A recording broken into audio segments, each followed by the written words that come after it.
ನೋಡಿ, ಫಾರ್ಮಲ್ಲಿ ಅಥವಾ ಟೆರೆಸ್ ಗಾರ್ಡನಿಂಗಲ್ಲಿ ಕಂಪಲ್ಸರಿ ಇರಬೇಕಾಗಿರುವಂಥ ಗಿಡಗಳಲ್ಲಿ ಒಂದು ಸೀಬೆಹಣ್ಣು ಅಂದರೆ ಪೇರಳೆ ಹಣ್ಣು ಅಥವಾ ಗೋವಾ, ಇನ್ನೊಂದು ಈ ಸ್ಟಾರ್ ಫ್ರೂಟ್ ಯಾಕೆ ಅಂದರೆ ನಿಮ್ಗೆ ಯಾವಾಗಲೂ ಕೂಡ ಕಾಯಿ ಇರುತ್ತೆ. ನೀವು ಜಸ್ಟ್ ಇಲ್ಲಿ ನೋಡಿ, ಆ್ಯಕ್ಚುಲಿ ಮೊನ್ನೆ ಒಂದು 10 kg 20 kg ಇದರಲ್ಲಿ ಹಾರ್ವೆಸ್ಟ್ ಮಾಡಿದ್ದೀವಿ, ಇವಾಗೂ ಕೂಡ ಹಣ್ಣಿದೆ.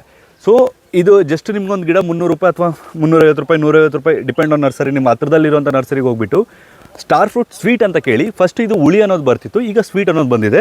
ಮಕ್ಕಳಿಗೆ ಈ ರೀತಿ ಹಣ್ಣುಗಳನ್ನು ನಾರ್ಮಲಾಗಿ ಮನೆ ಮೇಲೇನೋ ಅಥವಾ ಮನೆ ಮುಂದೆ ಬೆಳೆದುಕೊಡೋದ್ರಿಂದ ಅವ್ರನ್ನ ಜಂಕ್ ಫುಡ್ಸಿಂದ ದೂರ ಇಡ್ಬೋದು ಮತ್ತು ಹೆಲ್ತಿಯಾಗಿಡ್ಬೋದು.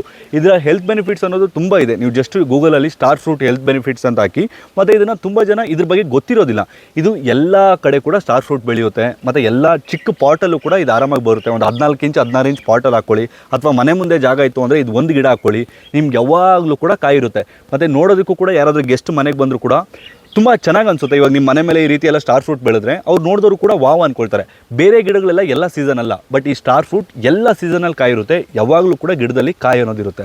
ಸೊ ಆದಷ್ಟು ಟೆರೆಸ್ ಗಾರ್ಡನಿಂಗ್ ಮಾಡ್ತಿರೋರು ಅಥವಾ ಫಾರ್ಮ್ ಮಾಡ್ತಿರೋರು ಅಥವಾ ರೈತರೇ ಆಗಿದ್ರು ಕೂಡ ನೆಕ್ಸ್ಟ್ ಟೈಮ್ ಎಲ್ಲಾದರೂ ನರ್ಸರಿಗೆ ಹೋದರೆ ನಿಮ್ಮ ಹತ್ರದಲ್ಲಿರುವಂಥ ನರ್ಸರಿ ಈ ಸ್ಟಾರ್ ಫ್ರೂಟ್ ಗಿಡಗಳನ್ನ ತೊಗೊಬಂದು ಹಾಕ್ಕೊಳ್ಳೋದಕ್ಕೆ ಟ್ರೈ ಮಾಡಿ. 1 ವರ್ಷದಲ್ಲೇ ಕಾಯಿ ಬರುತ್ತೆ. ಸೊ ಈ ವಿಡಿಯೋ ಇಷ್ಟ ಆದರೆ ಈ ವಿಡಿಯೋಗೊಂದು ಲೈಕ್ ಕೊಟ್ಟು ಈ ವಿಡಿಯೋನ ಎಲ್ಲ ಕಡೆ ಶೇರ್ ಮಾಡಿ.